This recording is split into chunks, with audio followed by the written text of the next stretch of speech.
Yes, people, how's it going? Welcome back to Lily White Lane. Hope you're all doing good. Hope that you're all keeping safe and well. And I hope that you're all having a really good Monday, wherever you are in the world, and whatever you are planning to get up to today. And you are all very welcome along to your Tottenham Hotspur versus Newcastle United Debrief, the show where we take a look at, analyse, and go through all of the big talking points coming out of Tottenham Hotspur's latest game. What a game it was, what a win it was, what a performance it was, and what an absolutely massive 3 points it is for Ange Postecoglou's Tottenham Hotspur side. 1 point out of a possible 15 in the 5 previous games to yesterday. We needed a win, and we needed a performance like that whilst winning, and we got a performance that we wanted. Scintillating stuff, beautiful on the eye, liquid football from Tottenham Hotspur. But Ange Postecoglou said on Thursday that don't matter if we're not picking up points. Well, we picked up a massive 3 points yesterday that puts some space between us and the teams below us and allows us to catch up to those above us as well. It was brilliant yesterday from an injury-riddled Spurs side.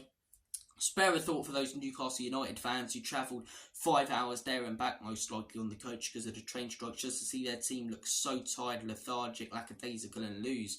But at the end of the day, it's not about Newcastle on this channel. We're talking about Tottenham Hotspur, and it was a brilliant performance, a brilliant win, and Ange Postecoglou got it absolutely spot on again with his tactics. We've taken that gun-ho approach in games in the first half against the likes of West Ham and Villa, and in the second half, we've looked so tired that we can't even compete with the opposition. Yesterday, the game management from Ange was brilliant. For the first 20 minutes of the second half, we didn't necessarily sit back, but he allowed us, as I say, to not go gun-ho, not, press every single ball. We retained our energy, caught them out on the counter-attack for the third goal, which we don't do that much under Ange Postecoglou. Took a 3-0 lead and then went back to playing that scintillating football. That was smart from Ange, because in recent games, we've went gun-ho, went after the opposition. We haven't taken our chances, and then we've got nothing left in the tank for the second half. Yesterday, as I say, first half we played really well, but at times as well,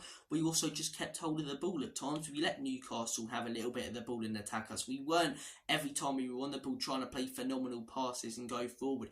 We let it flow and we let that come as it inevitably would. And we were brilliant yesterday, and Ange got it absolutely spot on, just like he did last Sunday. This manager genuinely, if he's backed with the players he needs and wants over the next few years, he can achieve some special things with this football club. I genuinely believe we can win the league under this manager if he's backed. Because the football we're already seeing is scintillating. And the fact in phase 1 of a rebuild, we're able to compete with Arsenal, to compete with Liverpool, to compete with Man United, to compete with Newcastle, to compete with City in games.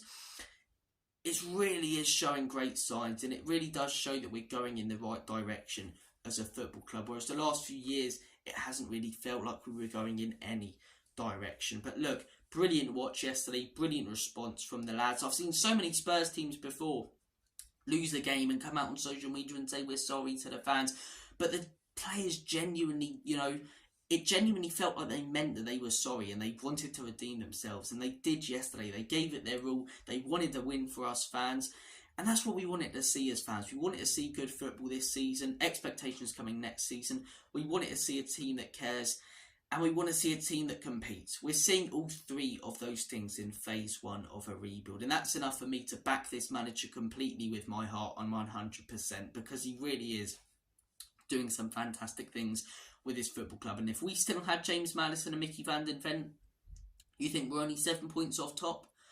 Do we lose to West Ham with those 2 players? Probably not. Do we lose to Wolves with those 2 players? Probably not. We could be 1 point behind top, or maybe even top, depending on the other results. So look, really, really good performance yesterday from Spurs. But a performance I want to highlight is Richarlison. And I want to ask you guys this. Comment down your thoughts below. Is this a turning point in his career? Because we've had Richarlison for a season and a half now, and I really haven't been impressed. You guys know that. I'm moaning and groaning about the bloke every single video, because I just think he's so inconsistent. And before, he's put in a decent couple of performances and in a few sloppy ones, but yesterday wasn't a decent performance from Richarlison. Yesterday wasn't a good performance from Richarlison. Yesterday was a great performance from Richarlison. The first time I can actually come out of a game and say Richarlison was fantastic today. Not Richarlison did his job, still a few things he can improve on. He did everything we needed him to in that striker role yesterday. He got 2 clear-cut chances and he took them. He was aggressive, he put in challenges, he created for the wingers. He was fantastic yesterday, Richarlison, and I'd be an absolute hypocrite not to give him credit just because I've said that I don't think he'll ever turn good before. I've said before, I want to be proved wrong by this guy. Am I going to get ahead of myself and say, you know, he can keep going like this? No, because yes, it wasn't a decent game, it was a great game, but it's still one great game. He still needs to do it consistently for me. But it's a huge improvement yesterday. He scored his first, 2 goals with his feet at Tottenham Hotspur. And baby steps. They are baby steps. I know it sounds silly, but you've got to go like that. And at the same time, he scored more goals this season than Gabriel Jesus, who everyone raves on about. So look, I was really pleased with what I saw from Richarlison yesterday. Really stepped up. The first goal, clinical finish, but the fact he was in that place at that time, that's where we need him to be, which he hasn't been previously for Spurs. And in the second goal, his first touch isn't brilliant, but the way he manages to get it underneath the Dubravka, it's fantastic. A really good performance from Richarlison. Can it be a turning point in his career? In my opinion, if he puts in a few more performances like this, let's say he puts in another 2 or 3 performances just like yesterday, I will say it can be, and I will say it probably will be. But right now, I'm going to hold off because I've seen this guy for a year and a half, and that's the first great performance I've seen from him. But look, I want to be proved wrong. I want Richarlison to turn his career around, and yesterday hopefully was a massive step in the right direction for him, his career and his time at Tottenham Hotspur. Look, another performance I want to highlight yesterday, which hasn't been raved on about as much as it should. Everyone's been talking about Richarlison, and rightly so, and Heung-min Son and Johnson and Kulu. Ben Davies. Ben Davies was absolutely fantastic yesterday. Am I his biggest fan? No. But I think he's definitely clear of the likes of Eric Dyer, Emerson, those other fringe players who can come in at centre-back. Because what you can get and guarantee with Ben Davies is consistency, which I like. He's not going to put in a 10 out of 10 performance, every single week. But he's also not going to put in a 4 out of 10. You consistently expect him to put in a very solid 7 out of 10. Yesterday was one of his best performances in a Spurs shirt, probably an 8 or 9, but you consistently expect him to put in a 7 or 8 out of 10 every single game. The guy does his job. That's the simple way of explaining it. And look, I realise myself I've been too harsh of him before. I've been very harsh of him and Dyer. I think that's more so Eric Dyer, because just like Christian Romero, you put him next to Mickey van den Ven, his level goes up. You put Ben Davies next to a player like Christian Romero instead of Eric Dyer, his level goes up. Whereas you put Eric Dyer next to either of those centre-backs, he stays exactly how he is. Pygmy hippo shit. But Ben Davies was really good yesterday. He's consistent. I like what I see, and maybe I'll change my mind on him now. Maybe I think he can be a good squad player at the football club, which I didn't think so, because I do realise that I'm being a bit harsh on him because I'm constantly criticising the centre-backs when they come in, whereas against Wolves, he was really good. Dyer cost us that game with his mistakes. Against Aston Villa, Royale wasn't tracking his man, not Ben Davies. And the games that we've lost recently, Ben Davies wasn't at fault, even West Ham. The first goal's completely unlucky, it bounces off both centre-backs. And the second goal was the Udogie mistake. So, look, I believe now that he can be a good squad player. I've changed my mind on him, and yesterday showed why. Yesterday was a very, very solid performance from Ben Davies, but that interception, I believe it's an interception tackle, I don't know the exact statistical name of what you call it, but early on, the ball's passed in, Almu onto the back post, Isak's right in front of goal. If Ben Davies doesn't come sliding in, it's a tap-in, right? First off, what he's got to do is get to the ball and slide in. He does that brilliantly. Second off, he's not going to put it in his own net, which is easier said than done. He's right in front of goal. The proximity is so close. He manages to clear it away from a corner, and that was absolutely fantastic from Ben Davies. And do you know what? If that goes to Alexander Isak, do we win that game 4-1 as good as we were yesterday? I don't think so, because then a very tired Newcastle sit back, park the bus, and we know how we struggle to break down low blocks. We saw it on Thursday in that Liverpool game. We've seen it. We have broken down low blocks at times this season, but we struggle a lot more than we do against teams that play a high line and attack us that we can compete with. So, look, Isak scores there. It's a very different game. Newcastle park the bus. We find it hard to break them down, but he doesn't. It's a brilliant interception from Ben Davies. And we go on to win the game 4-1. Little moments, in my opinion, that led to the way that we played and the way that we won yesterday. And his performance as a whole was so solid. Every time Newcastle tried to get forward, he blocked Isak out the game. He was so solid yesterday. so solid. The wing backs, in my opinion, were our two best players, but everyone's been talking about them. Pedro Porro, he was outstanding. That ball, I gave him a 9 out of 10, and Udogie got his goal and was brilliant. Those two inverting into the midfield, as I say, are just fantastic. But everyone's talking about them. Not everyone's talking about Ben Davies, which I think they should be after yesterday's performance. I think he was absolutely brilliant. Obviously, the rest of the team were brilliant. Heung-min Son was absolutely outstanding. Both assists were brilliant. Looked so dangerous on the wing. I couldn't believe to myself, actually, after the game, that I was worried about him starting on the wing. I thought, Robbie, he started on the wing for most of his Spurs career, and he's been one of your favourite and best players at your football club. What are you talking about? And he showed again yesterday why he's a left winger. He's been great playing as a striker, but it shows why he's a versatile player as well. He can play as a striker, banging goals, be brilliant, but also play on the wing, banging goals and get assists. And you know what Sonny looked yesterday? He looked creative. We looked creative all round from the midfield and from the wings. Johnson looked more creative with Son on that left-hand side. Richarlison was getting more chances, and he was really good yesterday, Heung-min Son. He really was. But both wing-backs, I'm really tied on which one to give man of the match. They were both absolutely fantastic. Porro, the assist for the third, the amount of compilations there are, for him over the last few days.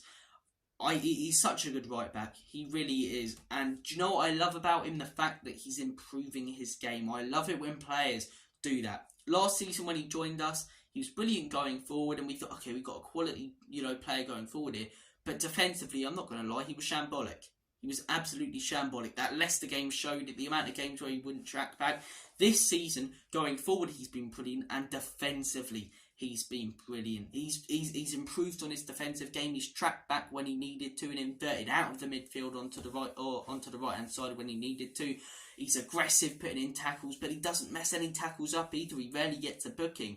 Yet it looks a lot of the time like he's got that same aggression as Romero. He's a player who really cares, who loves celebrating with a team, who shows passion every time we score.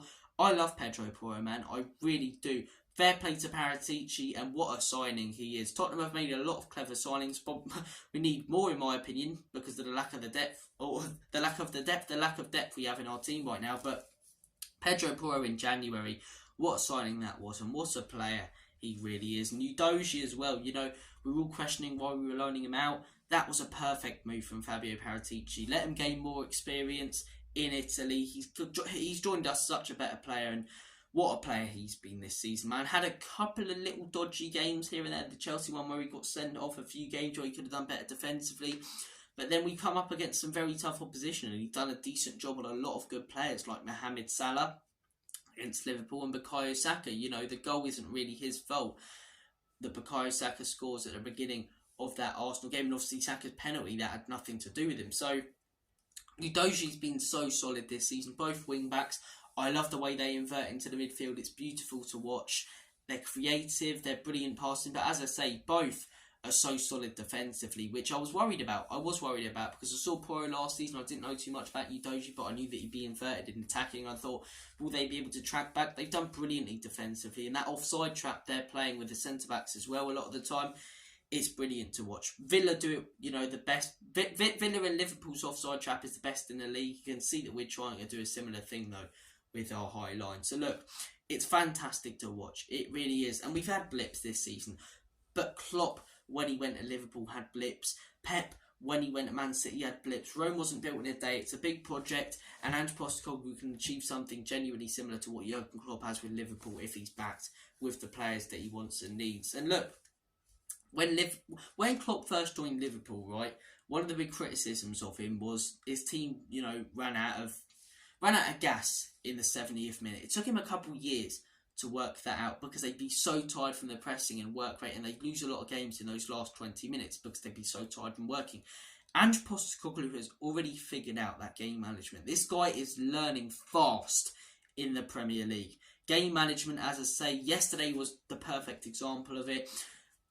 Just knocked it about at times. Let Newcastle come onto us, not park the bus or anything, but just laid off them a little bit. Let them have possession, but just didn't give them an opening. We were allowed to rest, gain our energy back, counter-attack them, and that's how we got our third goal. And then we went back to dominating the game. The game management yesterday was brilliant, and we didn't run out of gas like we did in the Villa game, or like we did in the West Ham game, or even the Manchester City game. It felt like late, but And that was because of Ange's tactics. The way he set out the team, the football that we were playing for the whole 90. As I say, this guy's picking up on things fast, and opposition fans, I'd be scared if I were you, because if this man gets backed, he's going for that league title in a few seasons. There's no expectations this season with us. We wanted to see a team that cares as Spurs fans, progression, a team that competes and plays good football. We're seeing all of that. Next season, the expectations come in. Next season is when we can start competing for Europe and Champions League and so on and so forth. That's how a rebuild works. I think some of the expectations fans have put on us is because of how good of a start we had to the season. We need to remember the context, what we expected pre-season, and then look at that and see how good of a job Ange Postecoglou is doing and how solid this Spurs team really are. But look, fantastic performance yesterday. Another little thing I do want to highlight, Vicario. I love the shithousery in this team as well. You know, it's often associated, being an Arsenal, with defensive teams, but like a Jose team or even a Conte team. But we've got a few feisty players, and I love it. Romero, sometimes it can be stupid, but if you take that out of his game, you lose the player and all the great aggression that he shows. But Romero's feisty, loves a bit of shithousery, staring down at players. Porro as well is another one. And Vicario, we saw yesterday, do it to Callum Wilson. And what a hypocrite Callum Wilson is, right? He comes across as a nice lad, but he goes, oh, there's a way to win, there's this, that. You saw Pickford on Thursday and you saw Vicario. So hang on a second.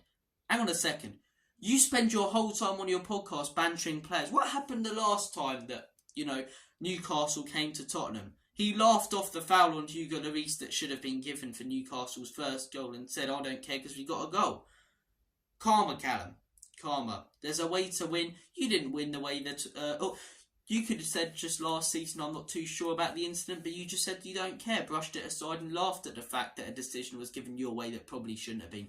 This season, it's come back to bite you right on the Harris, as you deserve, son. And look, a way to win... Guys, listen to his podcast for 5 minutes with Mikel Antonio. He's slagging off players, joking around about shithousery and being a shithouse the whole time. And then when it happens to him, he doesn't like it. Taste your own medicine. But look, Newcastle fans, don't go after me. I really do respect Newcastle fans. I think, obviously, I love our fans. Our home atmosphere yesterday was rocking as per usual. But Newcastle fans are some of the best in the land. And they're a club I genuinely want to do well. Their fans are brilliant. They've got some really exciting, players. I hope they beat AC Milan in the week, and apart from Callum Wilson, obviously for certain reasons, I hope that they achieve as much as possible. I really do. But Vicario yesterday, I love that shithouse. Commanded his box brilliantly. Everyone talks about James Maddison, probably my favourite signing of the season. But that bit with Callum Wilson was brilliant. That bit, as I say, Newcastle fans, don't go after me. I don't dislike Newcastle. I actually really like Newcastle. I hope they get on okay. But just wasn't your day yesterday, lads. Just wasn't your day. They just looked knackered, man.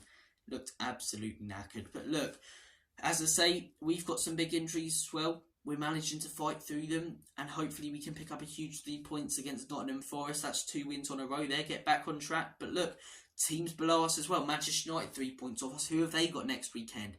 Liverpool. Chelsea, as I say, are dropping further and further behind us. Brighton are dropping points at home. This weekend, everyone we wanted to. Man United, Brighton, Chelsea, West Ham. West Ham.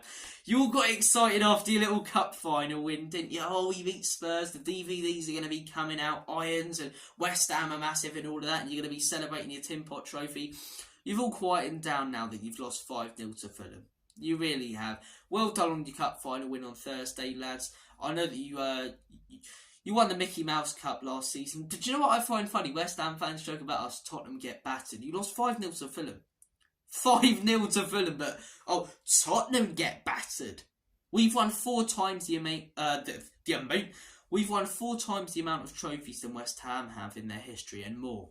Pipe down, West Ham. We've won more European trophies than you, by the way, as well. So they're singing European trophies you'll never, or European champions, or champions of Europe. You'll never sing that. We've won 2 European Cups. What are you singing about? But look, I've had my fun bantering teams on here. It's quite funny to see West Ham drop points. But back to my point, everyone around us is dropping points right now. We capitalised yesterday. A lot of teams around us have tough fixtures next week, and if we can capitalise on that, we can put a bit of space between the teams behind us and try and catch up to Aston Villa, because they're the team for me. Man City will go on this superb run at the end of the season, as they always do, and catch up. Liverpool and Arsenal are locked into the top three. I think Villa away from home, as I say, struggle a little bit. At home, they've just been absolutely incredible. Away, they struggle a little bit. So whenever they have an away game, potentially drop points, we need to try and capitalise on that. But if we don't get top four, we don't get top four. If we don't get Europa League, we don't get Europa League. It's not about what we can achieve this season. It's about seeing progression. I'm seeing that. I'm seeing a team that cares, plays good football, and a team that's going in the right direction under this fantastic manager. So I am as happy as Larry. Whoever he is, wherever he is, he's happy. So look, thank you for watching this video. Take care of yourselves. All the best. Have a smashing rest of your day. And as always, come on you Spurs. Nick and Levy out. In Big Ange, we trust.